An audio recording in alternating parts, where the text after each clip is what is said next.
অন্যতম প্যালেস্টাইনিয়ানরা, ফিলিস্তিনের ভাই বোনেরা,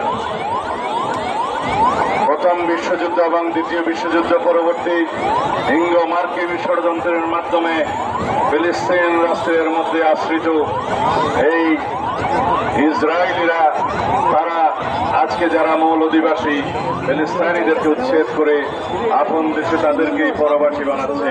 অথচ সারা বিশ্বের মুসলিম বিশ্ব, সারা বিশ্বের পরাশক্তি তারা আজকে নির্বিকার এই গণহত্যার বিরুদ্ধে। তারা সোচ্চার নয়, এমনকি প্রত্যক্ষ এবং পরোক্ষভাবে এই গণহত্যার মদত যোগাচ্ছে ইঙ্গো মার্কিন বাহিনী। আমরা তার তীব্র নিন্দা এবং ক্ষোভ জানাই এবং সারা পৃথিবীতে মুসলিম বিশ্বের যারা মোড়ল তাদের প্রতি আহ্বান জানাই, আপনারা সারা পৃথিবীতে নির্যাতিত মুসলিমদের পক্ষে আপনাদের কণ্ঠ উচ্চকিত করবেন।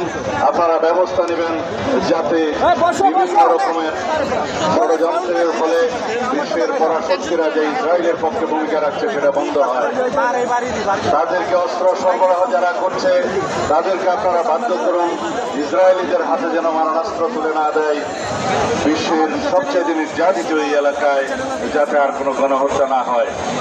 আমরা অবিলম্বে ফিলিস্তিনে, গাজায়, রাফায় গণহত্যা বন্ধ চাই। সারা পৃথিবীর মানুষ জেগে উঠেছে। গতকালকে সারা পৃথিবীতে মানুষ প্রতিবাদ জানিয়েছে। নো ওয়ার্ক নো স্কুল নামে যে প্রোগ্রাম করেছে সারা পৃথিবীতে, বাংলাদেশেও সেটা পালিত হয়েছে। আমরা সবাই অংশগ্রহণ করেছি।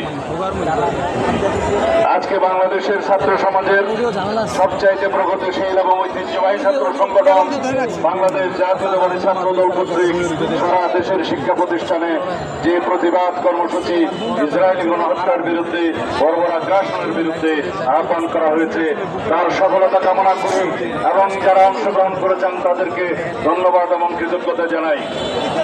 আপনারা জানেন বাংলাদেশের বিগত ফ্যাসিবাদী সরকার আওয়ামী লীগ পরোক্ষভাবে ইসরায়েলকে স্বীকৃতি দিয়েছিল।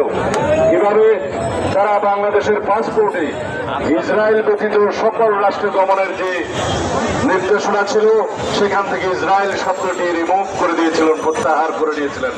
তার মানে দাঁড়ায় তারা ইসরায়েলকে স্বীকৃতি দিয়েছিল, অথচ তারা বাংলাদেশের মুসলমানদের পক্ষে, সারা পৃথিবীর মুসলমানদের পক্ষে মায়া কান্নাও কাঁদত।